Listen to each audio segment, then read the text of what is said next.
ফিলিস্তিনকে ধ্বংসের খেলায় মেতেছে ইসরায়েল। এবার সেই খেলায় ইসরায়েলের সঙ্গী হতে চলেছে জনপ্রিয় ফুটবল তারকা লিওনেল মেসির দেশ আর্জেন্টিনা। এমনই খবর প্রকাশ করেছে ইসরায়েলের গণমাধ্যম। ফিলিস্তিনের স্বাধীনতাকামী সংগঠন হামাসকে সন্ত্রাসী সংগঠন হিসেবে তালিকাভুক্ত করেছে আর্জেন্টিনা। শুধু তাই নয়, ফিলিস্তিনি গোষ্ঠীর আর্থিক সম্পদ জব্দ করারও নির্দেশ দিয়েছেন দেশটির রাষ্ট্রপতি জাভিয়ের মিলেই। যুক্তরাষ্ট্র এবং ইসরায়েলের সঙ্গে বন্ধুত্ব দৃঢ় করা এবং ফিলিস্তিনকে ধ্বংসের সমর্থনে এ ধরনের সিদ্ধান্ত নেওয়া হয়েছে। শনিবার 13 জুলাই দ্য টাইমস অফ ইসরায়েলের প্রতিবেদনে এ তথ্য জানানো হয়।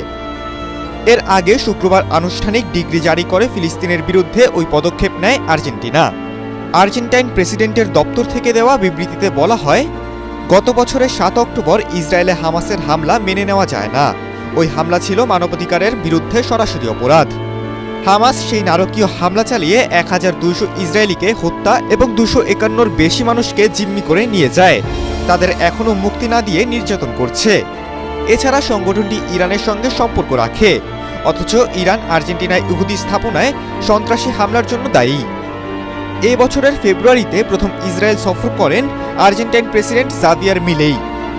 ওই সময় পবিত্র নগরী জেরুজালেমে গিয়ে তিনি ইহুদিদের সঙ্গে প্রার্থনা করেন। একই সঙ্গে জেরুজালেমে আর্জেন্টিনার দূতাবাস স্থানান্তরিত করার ঘোষণা দেন। আর্জেন্টাইন প্রেসিডেন্ট মিলেই রোমান ক্যাথলিক ধর্মবিশ্বাস নিয়ে বড় হয়েছেন, কিন্তু তিনি জানিয়েছেন ইহুদি ধর্মের প্রতি তার টান রয়েছে। এমনকি ইহুদি ধর্মে ধর্মান্তরিত হওয়ার পরিকল্পনার কথাও বলেছেন মিলেই। প্রেসিডেন্ট নির্বাচিত হওয়ার পর এই বছরের শুরুর দিকে প্রথম রাষ্ট্রীয় সফরে জাভিয়ের জেরুজালেমে যান। এটি ছিল ইসরায়েলি সরকারের প্রতি তার সমর্থন প্রদর্শন এবং বন্ধুত্ব দৃঢ় করার সফর। তখনই তিনি নেতানিয়াহুর প্রশংসায় পঞ্চমুখ হন এবং হামাসের প্রতি ক্রোধ প্রকাশ করেন।